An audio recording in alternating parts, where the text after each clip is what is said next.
विविध भारती पुणे ठळक बातम्या. पुण्यातून सुटणाऱ्या पहिल्या वंदे भारत एक्सप्रेसचं लोकार्पण काल पंतप्रधान नरेंद्र मोदी यांच्या हस्ते दूरस्थ माध्यमातून करण्यात आलं. पुणे हुबळी, कोल्हापूर पुणे आणि नागपूर सिकंदराबाद या गाड्यांना काल प्रारंभ झाला. पुणे हुबळी वंदे भारत रेल्वेला केंद्रीय राज्यमंत्री मुरलीधर मोहोळ यांनी हिरवा झेंडा दाखवून रवाना केलं. उपमुख्यमंत्री देवेंद्र फडणवीस, अजित पवार यावेळी उपस्थित होते.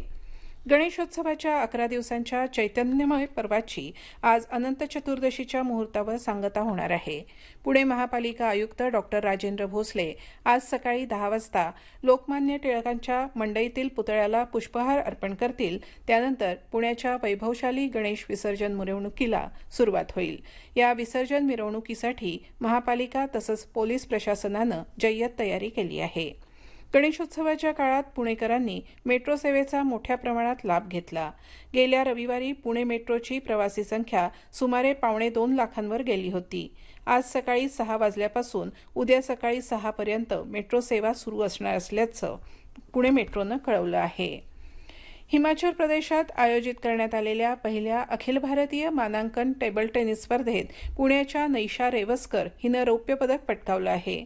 नैशाला अंतिम फेरीत दिव्यांशी भौमिक हिच्याकडून 3-0 असा पराभव पत्करावा लागला. क्रीडा स्पर्धांमध्ये मुलींचा सहभाग वाढवण्याच्या उद्देशानं केंद्र सरकारनं मुलींसाठी वुमेन्स लीग सायकल स्पर्धेचं आयोजन केलं आहे. बारामतीमध्ये येत्या 20 आणि 21 सप्टेंबर रोजी या स्पर्धा होतील.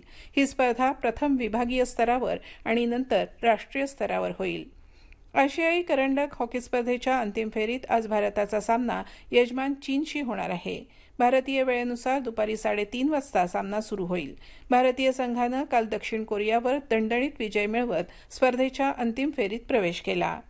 पुणे आणि परिसरात आज ढगाळ हवामानासह हलक्या पावसाचा अंदाज पुणे वेधशाळेनं वर्तवला आहे. या होत्या आतापर्यंतच्या ठळक बातम्या. यानंतरच्या ठळक बातम्या सकाळी 9:58 मिनिटांनी.